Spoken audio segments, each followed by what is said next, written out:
ABC in your community. ABC Local Radio, Queensland. When it comes to being prepared for emergencies, we often talk about stocking up at the shops with tin food, batteries, dry food. But would you have the skills to truly look after yourself and your family by being self-sufficient? Mark Valencia is on the path to self-sufficiency. Mark, good afternoon. G'day, Kelly. Thanks for having me. Welcome. And this just isn't for emergencies, is it? This is every day. Yeah, that's right. I guess for our preparedness, we're looking at more economical and health reasons. You know, there's been some scares in the media lately, maybe, the berries and that type of thing. And there's also economic reasons like the expense of food, for avocados, for example, going through the roof. Yes. They're a luxury item now. I guess for a disaster, yes, we're self-sufficient. We could live off our own property. We have a lot of friends and family come over and they joke with us and they say, listen, you guys, if a disaster happens, you could just live off your own property. And that's true, we could. We've built it up to a position where we can. But was that the original goal for us? Originally, it was family survival, one wage coming in. My wife works. We decided to make a lifestyle decision and she wanted to carry on with her career. And so we decided that I needed to stay at home. And to earn my keep, I grow vegetables, fruit trees, keep poultry and save costs that way. Fantastic. So with that, did you know much before you started or has this been a massive learning curve for you? Well, it has been quite a big learning curve, but I wouldn't say it was hard. There's lots of information out there, lots of information on the internet. Yes, I had a bit of military background as well. I spent 21 years in the army and I loved it. And so that gave me a little bit of training, but that's not really necessary. It's something anyone could find online or in books. There's plenty of self-sufficiency books out there, plenty of chicken websites on how to raise a chicken and all that type of thing. So I found it pretty easy to find the information. It was just implementing it. So what size property do you have? Because I know that Jerry Colby-Williams, so on one of our ABC Gardening Australia shows, legend.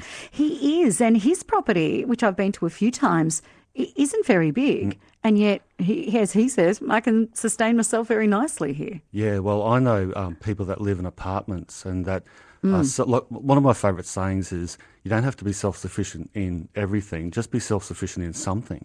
And you can build off that. Like Jerry, I've got an uncle that lives in the burbs in Brighton. He grows everything. He uses every square inch of his property. And he is almost self-sufficient in vegetables and fruit. The whole bit. And for us, we've got a bigger property. It's 3 acres. But in the scheme of things, it's not a big farm. It's only a small bit of land, really. And if you divide it up sensibly, and logically, you can grow a heck of a lot of food on there. Yeah.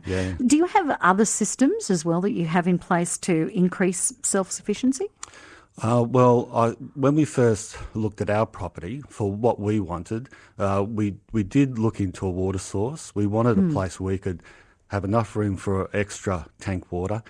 We also put in a little dam or a pond. That helps with the ducks as well, but it's also another water source.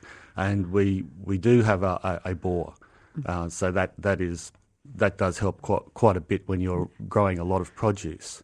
But pardon me, I'm just going back. I'm thinking the ducks are thinking, yay, they put a pond here for us, excellent, not knowing that there are other reasons for it. Yes, everything is cyclic. You can mix and match. The poultry produces manure. They feed off the vegetables that we grow, but they help grow them.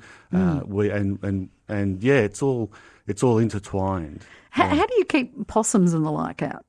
Well, there's different strategies for that, and I don't find a big problem with it because if you grow enough produce, we always like to let nature have its little bit, and we'll have plenty left over. Really, truly, good way of thinking about it. A possum will only damage a few mangoes and a bit of citrus of a night time. And if you've got a good citrus tree, which like a Meyer lemon, for example, that can produce hundreds of fruit in a year on a very young tree even. And so you might just lose 1 or 2 fruit, and you've got still plenty to preserve for later and to eat now. Yeah. How about solar? Are you on solar? Yes, we have. We've got a solar, 5 kilowatt solar system on our shed, which we can expand over time. We thought that was a good idea to make sure that we put it in a place where we could expand it. But it is connected to the grid. So we're at the moment, we've got a young family, and we want the best of both worlds. We want to be able to, preserve our lifestyle, but still be part of the community. We don't want to be isolated or living off grid in the never, because part of our life is being part of this community and that type of thing. So, I guess we want to cut costs, eat healthy, make sure the food that we're getting is right, and Mark, is there much that you would buy that you would have to get somewhere else? We skip mainly the fresh food part of the supermarkets, but there are hard goods that you do get, and you can stock up on those type of like canned a toilet goods paper, that kind of thing. Yeah, that's right. Yeah, we like I said, we haven't ostracised ourselves from the rest of society at all. We're just trying to cut costs in areas that's practical for us. Where would you, if people are thinking, okay, I've always wanted to start a veggie garden, a lot of people are doing it. Yeah. What's easy to grow? What would be something to give people a bit of encouragement to keep going? Well, I like to tell people or advise people to grow things that they like, and things that are also easy to grow. Beans, for example, are very easy to grow.